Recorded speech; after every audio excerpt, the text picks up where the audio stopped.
네, 우리가 십계명에 대해서 계속 이제 살펴보고 있습니다. 오늘은 이제 6계명인 살인하지 말라라는 이 계명에 대해서 우리가 살펴볼 텐데요. 오늘 우리가 읽었지만 이 6계명 말씀은 어떤 부연 설명도 하지 않고 아주 심플하게 살인하지 말라라고만 되어 있는 것을 보게 됩니다. 여러분 히브리어로도 이게 두 단어로 되어 있어요. 히브리어로도 길지 않고 두 단어, 그러니까 부정을 의미하는 히브리어 로와 또 살인을 뜻하는 히브리어 라짜흐가 합해져 가지고 로티르짜흐라는 이 두 개의 말로 단어로 이어져 있습니다. 근데 여러분 여기에서 사용된 이 살인이라는 단어가 모든 종류의 살인을 의미하지는 않아요. 여기서 사용된 이 살인이라는 단어는 그러니까 타인의 생명을 존중하지 않는 것, 그러니까 악의적으로 그리고 고의적으로 타인을 상하게 또 해하게 하는 모든 행위를 의미하는 단어가 여기에서 사용된 살인이라는 말입니다. 여러분 그렇게 보면은 다른 사람을 죽게 만드는 모든 행위가 다 살인죄에 해당하는 것은 아니다라는 것을 우리는 도출해낼 수가 있어요. 그러니까 여러분 성경에도 보면은 어떤 경우는 하나님이 살인을 사람을 죽이는 것을 정당화하시는 것도 우리가 보게 돼요. 우리가 이 점을 먼저 좀 다루고 넘어갈 필요가 있을 것 같아요. 성경이 어떤 경우에 사람을 죽이는 것을 조금 이렇게 말하기 그렇지만 정당화하고 있는가? 여러분 첫 번째는 무고한 생명을 죽인 살인자를 처벌하는 목적으로서의 사형, 그러니까 살인자를 살인하는 거죠. 어떻게 보면 살인자를 죽이는 사형은 사형죄로, 살인죄로 보지 않습니다. 물론 어떤 사람들은 이 살인하지 말라라고 하나님이 말씀하셨기 때문에 사형 제도도 폐지돼야 되는 것은 아닌가 이렇게 주장하지만 사실은 그렇지 않습니다. 우리가 성경을 유심히 보면은 사형 제도는 하나님이 만드신 거예요. 그 기원은 창세기 9장 6절에서 찾을 수 있는데 우리 창세기 9장 6절 말씀 한번 같이 보겠습니다. 다른 사람의 피를 흘리면 그 사람의 피도 흘릴 것이니 이는 하나님이 자기 형상대로 사람을 지으셨음이니라 라고 말합니다. 그리고 이제 그 이후에 모세를 통해 율법을 주실 때 출애굽기에도 이렇게 율법을 통해서 이렇게 말씀하시는데 출애굽기 21장 12절을 보면 사람을 쳐 죽인 자는 반드시 죽일 것이나 사람을 죽인 자는 살인을 한 자는 사형으로 다룰 것을 하나님이 말씀하셨습니다. 그 이유는 창세기 9장 6절에서 말하지만 하나님의 형상으로 창조된 인간에 대한 연속살인을 방지하기 목적으로 만들어진 게 사형 제도라는 거예요. 근데 여러분 이것이 구약시대에만 있었던 것인가? 그렇지 않습니다. 오늘날도 여전히 하나님은 적용된다라고 우리에게 말씀하세요. 그래서 사도 바울도 이렇게 말합니다. 로마서 13장 4절 말씀을 한번 같이 읽어보겠습니다. 그는 하나님의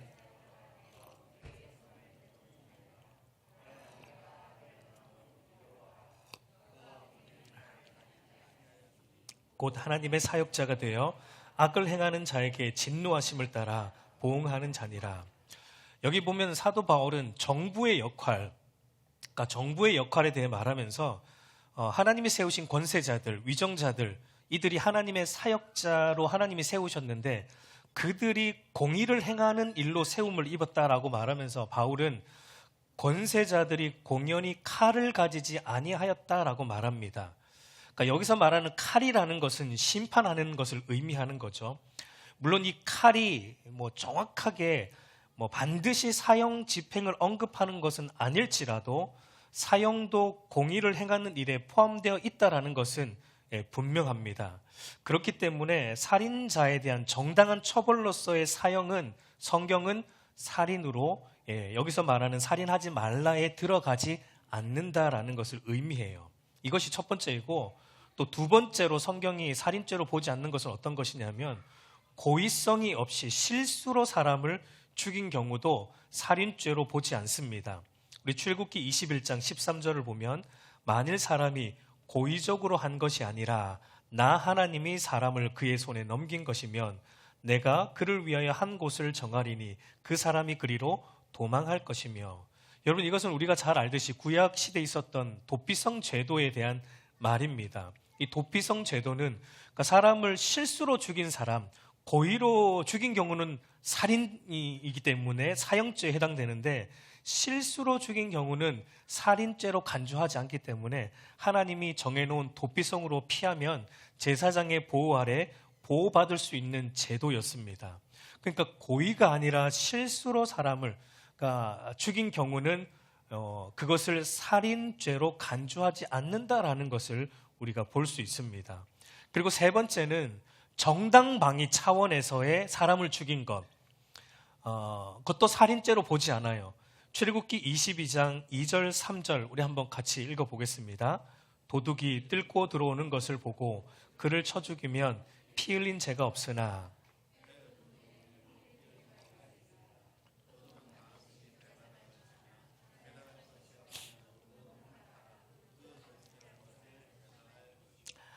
여기 또 보면은 여러분 전자 2절 말씀은 그러니까 밤에 도둑이 들어온 경우를 의미하는 것이고요.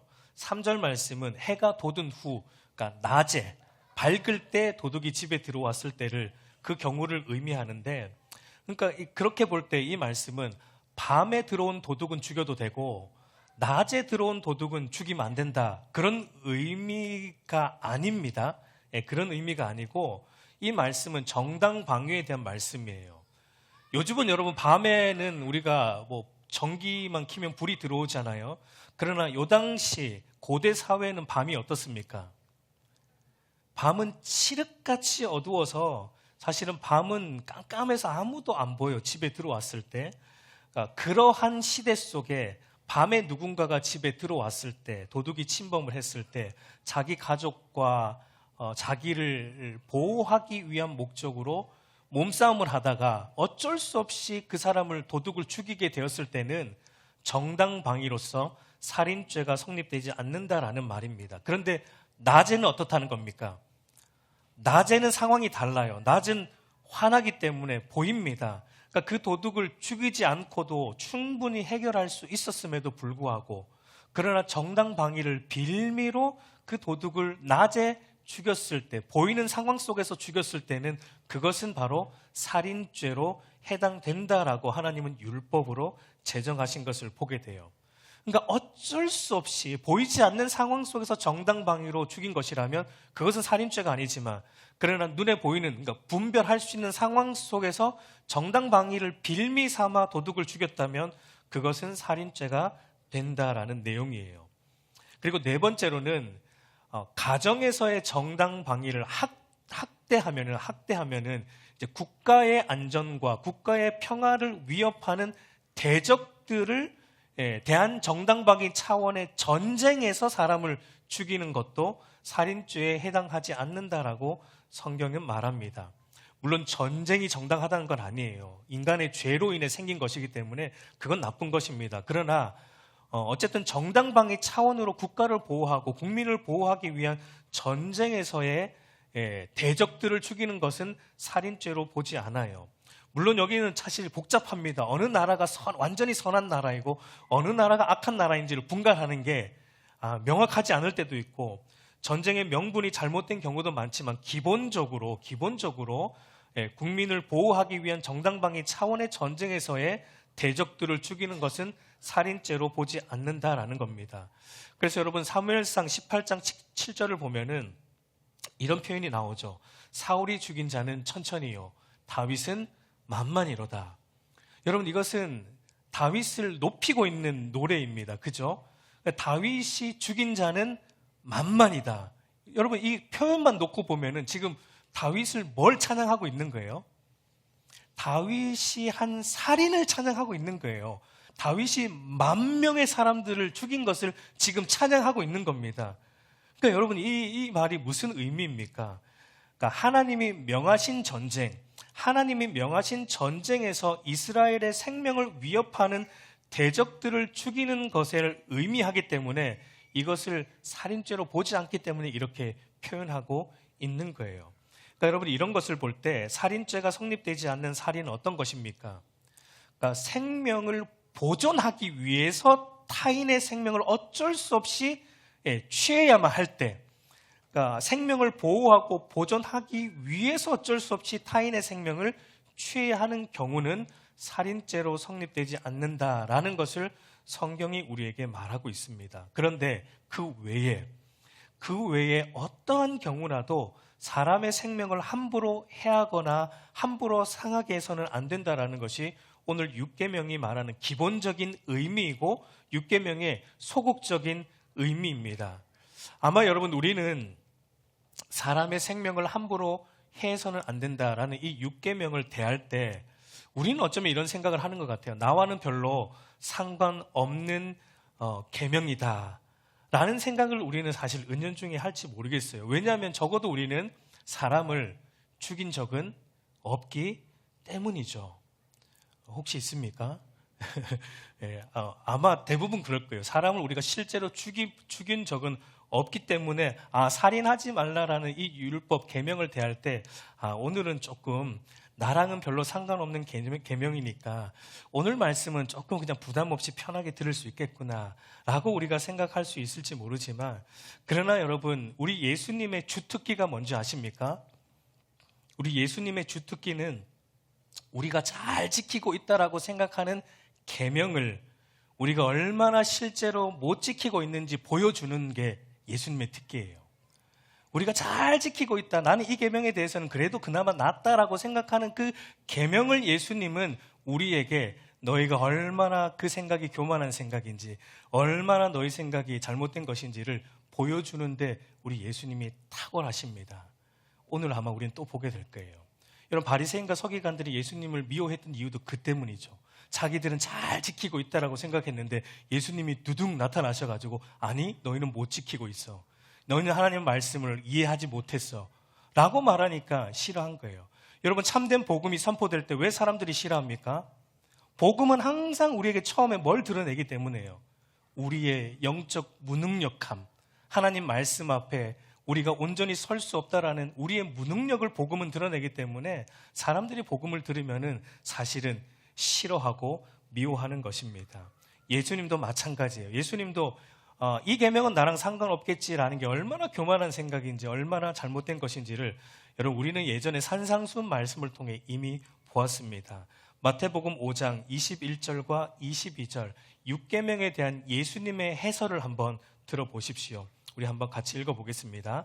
옛사람에게 말한 바 살인하지 말라, 누구든지 살인하면 심판을 받게 되리라 하였다는 것을 너희가 들었으나 나는 너희에게 이르노니 형제에게 노하는 자마다 심판을 받게 되고 형제를 대하여 라가라 하는 자는 공회에 잡혀가게 되고 미련한 논미를 하는 자는 지옥불에 들어가게 되리라. 여러분 예수님은 살인하지 말라라는 6계명을 단순히 외적인 살인 행위로만 국한시키지 않고 어디로까지 확대해서 해석을 하세요. 우리 마음속에 형제에 대한 미움과 분노만 품어도 그것도 살인이라고 해석하고 있는 것을 보게 됩니다. 우리가 사람을 실질적으로 죽이지 않았을지라도, 그러나 어떤 사람을 향해 우리가 노하거나 라가, 여기서 라가라는 말은 무슨 뜻이죠? 쓸모없는 자, 무가치한 자, You are nothing이라는, 영어로 하면 너는 nothing이다, 아무것도 아니다 라는 의미의 말입니다. 그러니까 사람의 인격을 모독하는 말이에요. 그러니까 예수님에 대한 예수님의 이 해석은 이런 겁니다. 사람의 생명을 실제로 해하는 것도 살인이지만, 그러나 그 사람의 인격을 모독하는 것, 그 사람의 사람됨을 무시하는 것, 그래서 그 사람의 생명을 경시하는 것, 이런 것도 다 살인에 해당된다라고 예수님은 말씀해 주고 있어요. 그런 맥락에서 사도 요한도 이렇게 말했습니다. 요한일서 3장 15절 말씀도 보면 그 형제를 미워하는 자마다 뭐 한 자라고요? 살인하는 자니 살인하는 자마다 영생이 그 속에 거하지 아니하는 것을 너희가 아는 바라. 미워만 해도 예수님은 살인 6계명을 어겼다라고 말하고 있어요. 여러분 여기서 자유로울 수 있는 사람이 있습니까? 아무도 없습니다. 아무도 없어요. 그렇기 때문에 우리가 살인하지 말라라는 율법 앞에 섰을 때 나는 그래도 이 계명만은, 다른 건 몰라도 이 계명은 잘 지키고 있다라는 말을 할 수 없습니다. 우리는 율법 앞에 설 때마다 무슨 고백을 해야 돼요? 하나님 앞에 나는 죄인입니다. 하나님 앞에 설 수 없는 죄인입니다라는 고백을 우리는 할 수밖에 없다라는 것입니다. 그러면 여러분, 사람을 실질적으로 죽이는 살인 행위뿐만 아니라 우리가 사람을 마음으로 증오하고 미워하는 감정의 살인도 우리가 피해야 되는 궁극적인 이유는 무엇일까요? 세상 사람들이 이렇게 말합니다. 일반적인 이유는 인간의 생명은 존귀하기 때문이고 보호받아야 마땅하다.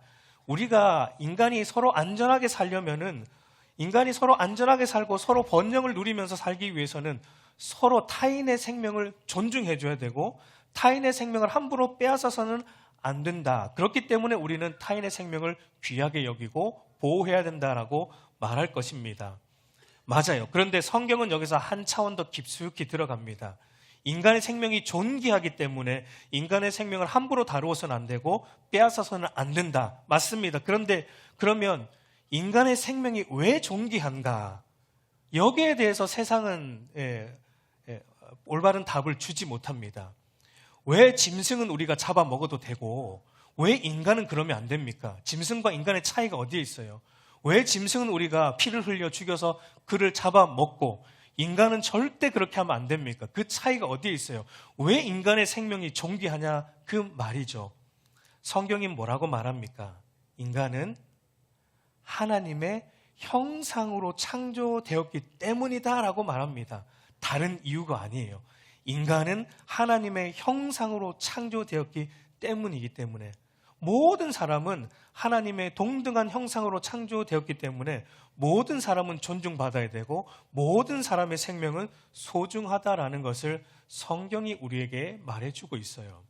여러분, 오늘 우리가 사는 이 시대는 어떻습니까? 사람의 가치, 사람의 사람됨을 무엇으로 평가하려고 합니까?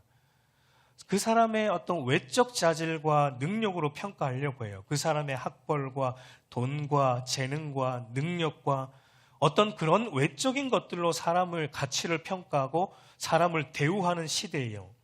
그러나 여러분, 성경은 사람의 가치가 어디에 있다고 말합니까? 그 사람이 어떤 학교를 나왔나, 어떤 직업을 가졌나, 어떤 집에 살고 있는가, 어떤 차를 타고 다니냐, 무슨 옷을 입고 다니냐, 그런 것이 그 사람을 평가하는 것이 아니라 모든 사람은 하나님의 형상으로 지음받았기 때문에 모든 사람은 동등하다, 모든 사람은 존귀하다, 모든 사람은 존중받아야 마땅하다라는 것을 성경은 말합니다. 그러므로 여러분, 사람의 생명을 소중히 여기지 않고 사람을 함부로 대하거나 사람의 생명을 경시하는 것은 곧 누구를 소중히 여기지 않고 누구를 경시하는 것과 같다라는 말입니까? 하나님이에요. 그 사람을 창조하신 하나님을 경시하는 것이고 하나님을 함부로 대하는 것과 같다라는 거예요.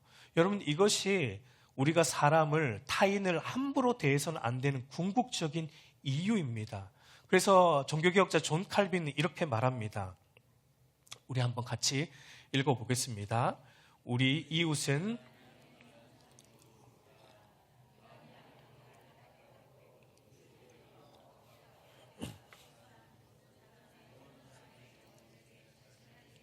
하나님의 인격을 모독하는 일입니다.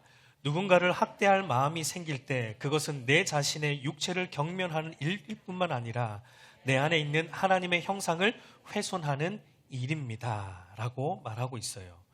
여러분, 우리가 어떤 사람을 존중하면 그 사람과 관련된 물건도 우리가 존중히 여기게 돼요. 예를 들어서 우리가 사랑하고 존경하는 부모님의 사진이 있다고 할 때 그 사진 자체가 부모님은 아니잖아요. 그죠?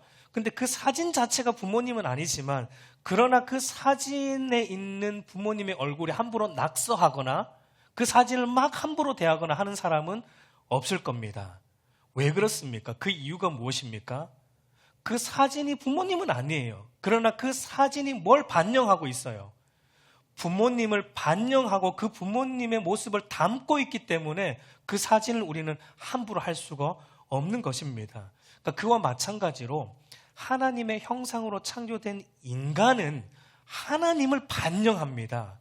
여러분, 우리 모든 인간은 아무리 타락을 했어도 아무리 문제가 있어도 실은 하나님의 형상을 반영하는 존재이기 때문에 하나님을 진실로 사랑하는 사람이라면 그 하나님의 형상이 반영되고 있는 인간, 그러니까 한 사람을 볼 때 그냥 한 사람으로 보는 게 아니라 하나님의 형상을 반영하고 있는 하나님의 형상으로 보기 때문에 하나님을 사랑한다면 한 인간도 그렇게 하나님을 사랑하듯이 적극적으로 그 사람도 존중하고 사랑하게 된다라는 것을 의미하는 겁니다. 이것이 여러분 십계명의 논리적인 순서예요. 하나님을 먼저 사랑하고 그 다음에 내 이웃을 내 몸과 같이 사랑하라는 십계명의 논리적인 순서입니다.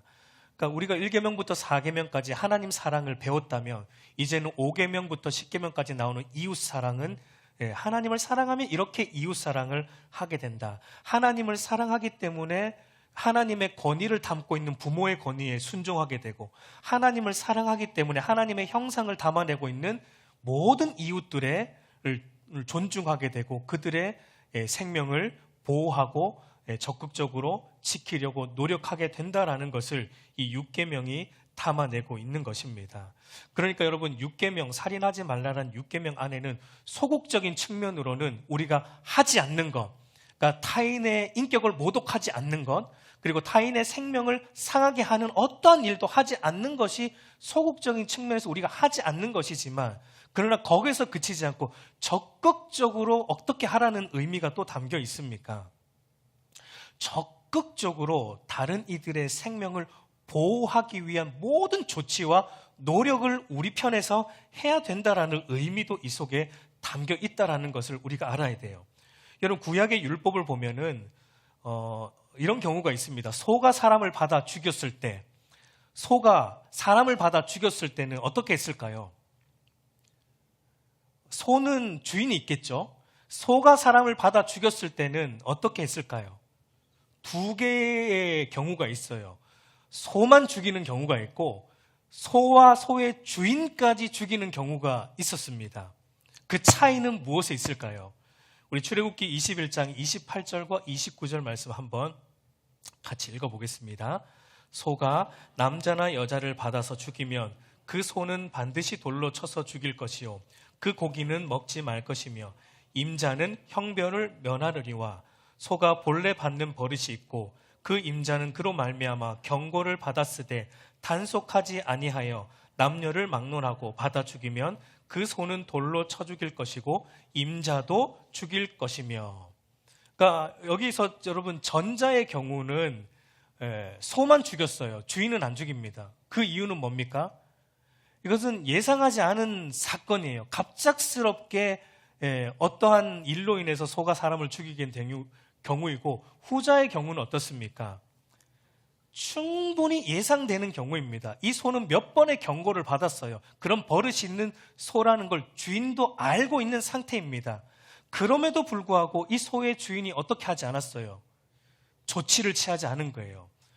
그 소를 잘 다른 사람들을 받지 않도록 조치를 취하지 않았기 때문에 사건이 발생함으로 타인이 죽었을 때는 그 소는 물론이고 그 주인에게도 책임을 물어서 주인도 죽이도록 했다라는 것을 봅니다. 그러니까 여러분, 오늘날로 말하면 이 후자의 경우는 미필적 고의로 일어난 살인이라고 보는 거예요. 전자는 사고사이고 후자는 미필적 고의로 일어난 살인이기 때문에 후자의 경우에는 그 주인에게 살인죄를 물어서 주인도 처벌하는 그런 율법입니다. 신명기에도 보면 이와 비슷한 율법이 있습니다. 이것도 재밌는데 신명기 22장 8절 말씀 한번 같이 읽어보겠습니다. 내가 새 집을 지을 때 지붕에 난간을 만들어 사람이 떨어지지 않게 하라. 그 피가 내 집에 돌아갈까 하노라. 여러분, 이 말씀도 하나님이 모세를 통해 이제 가나안 땅 들어가기 전에 주신 율법이잖아요. 그러니까 너희가 가나안 땅에 들어가면 이제 집을 짓게 될 텐데, 그 대신 집을 짓게 되면 지붕에다 뭘 만들라는 겁니까?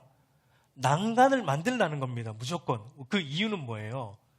사람이 떨어지는 걸 방지하기 위해 난간을 만들어라는 겁니다. 근데 나중에 가나안 땅 들어가서 집을 짓는데 비용이 많이 드니까 난간을 안 만든 겁니다. 그러다가 어떻게 해서 옥상에 누가 올라갔다가 사람이 떨어져 죽으면 그게 누구 책임이라는 거예요? 집 주인에게 그 피가 돌아가게 된다는 것을 말합니다. 그러니까 이것은 여러분 6계명에 대한 적극적인 의미예요.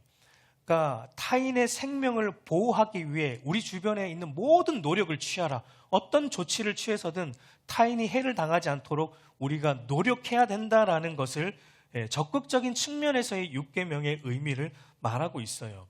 그래서 마틴 루터도 이 6계명을 해설하면서 적극적인 측면으로 이렇게 말해주고 있습니다. 우리 이것도 한번 같이 읽어보겠습니다.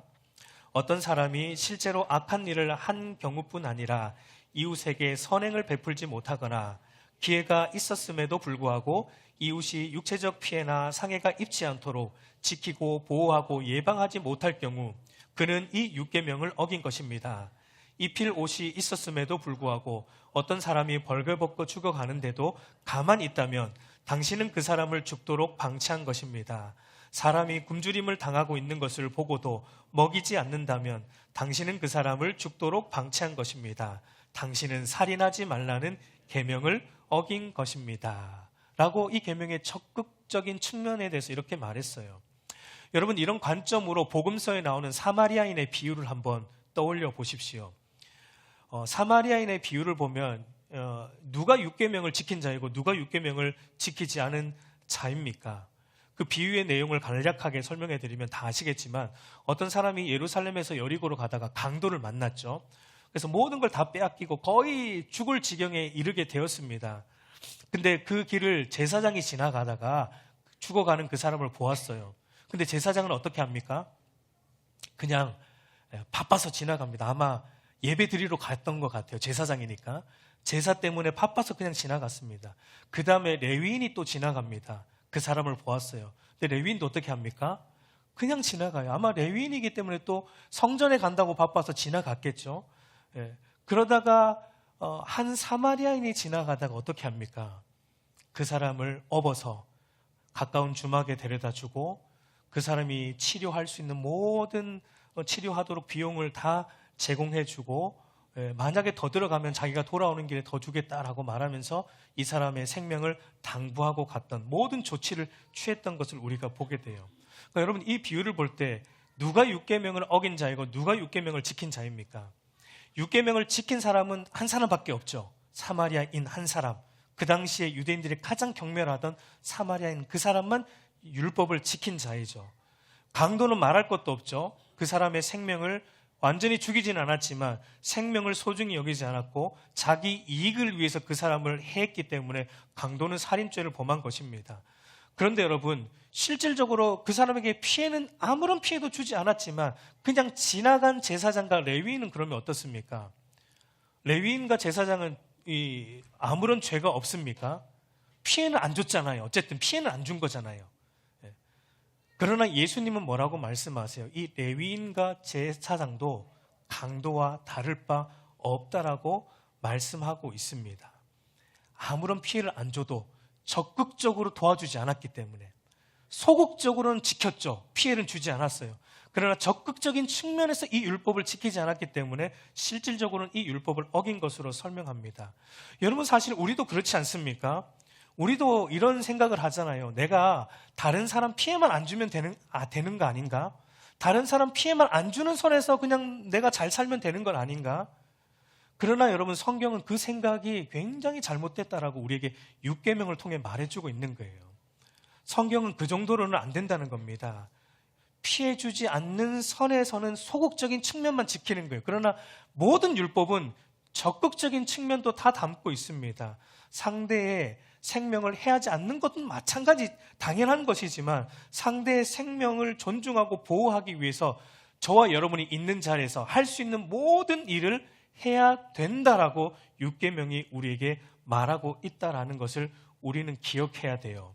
그러니까 정리하자면 여러분, 6계명은 소극적으로는 우리가 하지 않는 것, 상대에게 피해를 주지 않는 것, 생명을 해하지 않는 것이지만 적극적으로는 우리가 해야 돼요. 상대의 생명을 존중하고 보호하기 위한 모든 우리가 할 수 있는 노력을 취해야 되는 것이 6계명이 말하고 있는 의미입니다. 그래서 인간의 생명을 존중하고 보호해야 한다는 6계명이 궁극적으로 우리에게 이제 말해주고자 하는 것은, 여러분, 우리의 생명도 우리의 것이 아니라 하나님으로부터 받은 하나님의 것임을 알라는 것입니다. 이것 때문에 우리는 생명을 존중해야 되는 거예요. 우리가 가진 모든 것 다 우리 것 아니잖아요. 우리가 가진 모든 것도 다 우리 것이 아니라 하나님의 것이듯이 우리의 생명조차도 우리의 것이 아니라 하나님이 부여하신 거예요. 이 생명을 주시는 분도 하나님이시고 거두어 가시는 분도 하나님이세요. 그러니까 하나님께서 생명의 주권자이기 때문에 우리는 최선을 다해 이 생명을 소중히 여기고 아껴야고 사랑해야 된다라고 말합니다. 여러분, 사람들이 왜 자살을 합니까? 자신의 생명의 주인이 자기 자신이라고 생각하기 때문이죠. 자살도 결국은 여러분 그릇된 자기 사랑의 또 다른 모습일 뿐이죠. 사랑하는 내가, 사랑하는 자기 자신이 세상으로부터 이런 대우받는 걸 견딜 수가 없기 때문에, 사랑하는 내가 이런 대우를 받는 걸 견딜 수 없기 때문에 더 이상 내가 그런 대우를 받지 않게 하고자 하기 위해 최후의 선택하는 나를 사랑하는 방법이 자살이라는 방법인 것 뿐입니다. 그러나 여러분, 성경은 자기 생명을 스스로 끊는 자살을 살인죄로 봅니다. 그 사람은 하나님만이 인간에게 생명을 부여하고 또 거두시는 능력과 권리를 가지신 생명의 주권자임을 부정하는 것이고, 그리고 하나님의 형상으로 부여받은 인간의 존엄성을 파괴함으로써 자기의 피조물됨도 자살로 부정하는 것이기 때문에 자살은 여러분 성경이 금하는 죄라는 것을 기억해야 돼요. 근데 여러분, 이렇게 생각하지는 마십시오. 자살은 용서받을 수 없는 죄이고 자살하면 무조건 지옥 간다라는 식으로 생각하면 안 됩니다. 그렇지 않습니다. 여러분, 자살이 예수님께서 십자가에 이루신 완전한 구원을 자살도 부여할 수 없어요. 오해하지 마세요. 자살을 해도 된다는 말이 아닙니다. 또 이렇게 말하면 또 여러분 오해해가지고, 우리 목사님은 자살해도 된다고 하던데. 아닙니다. 아닙니다. 예. 오해하실까봐 계속 아니에요. 그런 의미가 아닙니다. 예수님이 십자가에서 우리의 모든 죄를 도말하셨어요. 그 죄 안에 자살의 죄도 안 들어갑니까? 들어갑니다. 예수님이 십자가에서 도말하신 모든 죄는 우리에게 있는 모든 죄가 다 들어가는 거예요. 이 땅에 있는 모든 죄. 성경이 구원받지 못하는 죄로 언급한 건 딱 하나죠. 성령을 회방하는 죄. 성령을 회방하는 죄는 뭐냐면, 여러분, 예수를 안 믿는 걸 의미하는 거예요.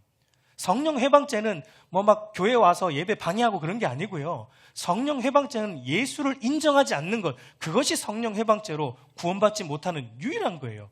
예수를 믿지 않으니까 구원받지 못하는 건 당연한 겁니다. 그러나 그 외의 모든 죄는 예수님의 십자가상에서 다 도말되었어요.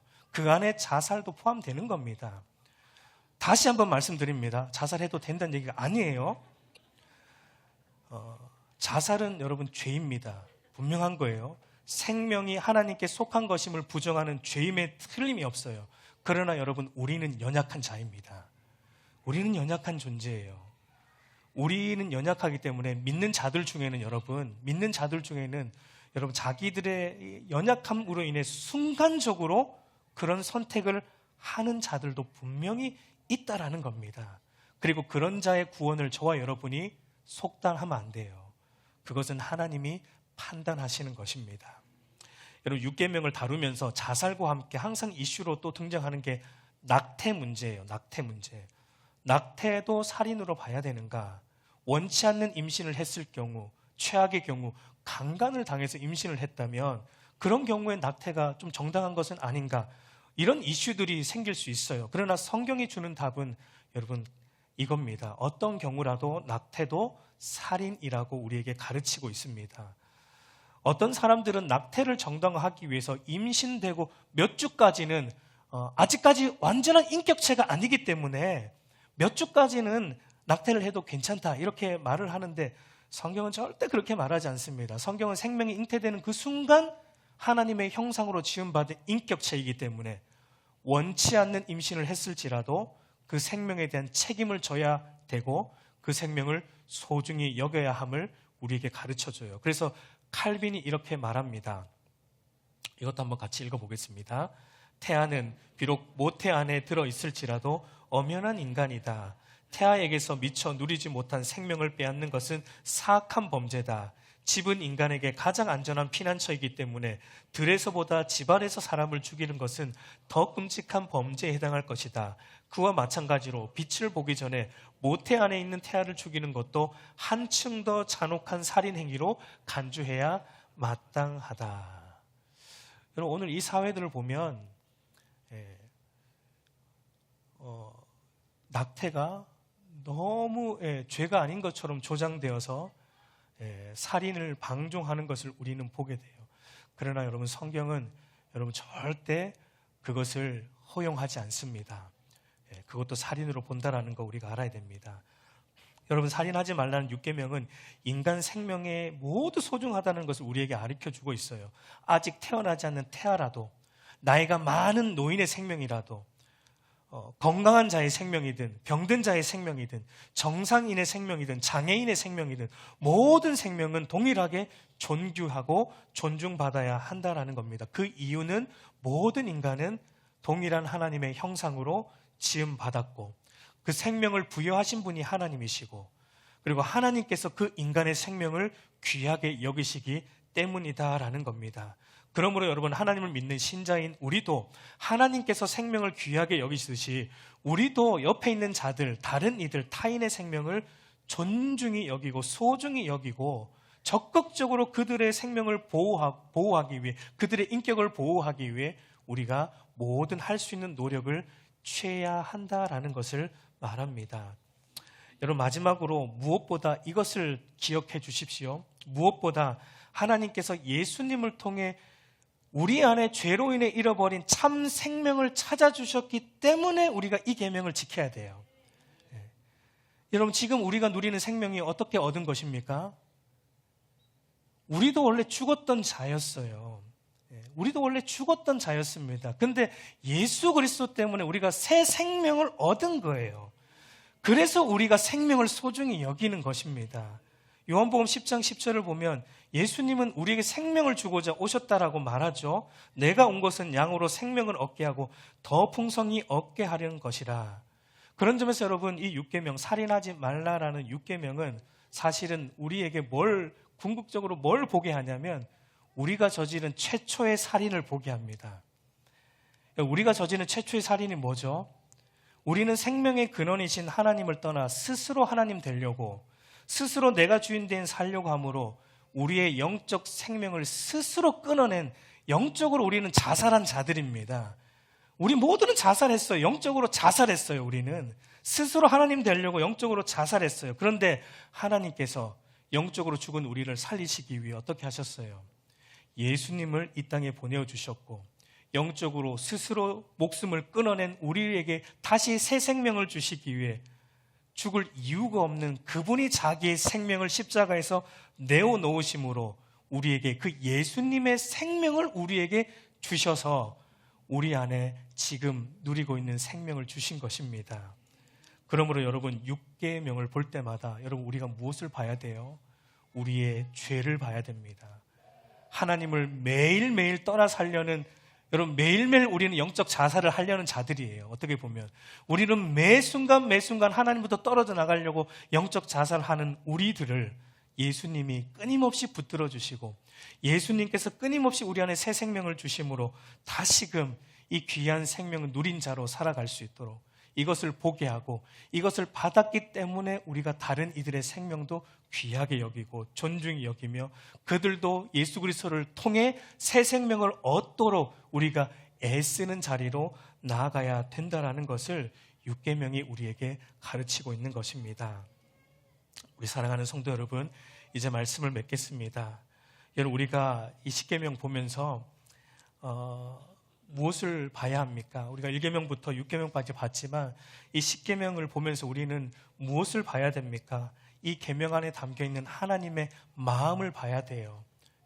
어떤 법을 만들었을 때는 그 법을 만든 자의 마음이 담겨 있는 것이듯이 10계명 안에는 하나님의 마음이 담겨 있어요. 살인하지 말라. 하나님이 우리의 생명을 얼마나 존귀하게 여기시는지가 6계명 안에 담겨 있습니다. 죄로 인해 하나님을 떠난 우리를 어떻게 그리스도를 통해 다시금 회복하고 싶은 하나님의 그 새 생명을 주고자 하시는 하나님의 열망이 이 십계명 안에 담겨 있다라는 것을 우리가 봐야 돼요.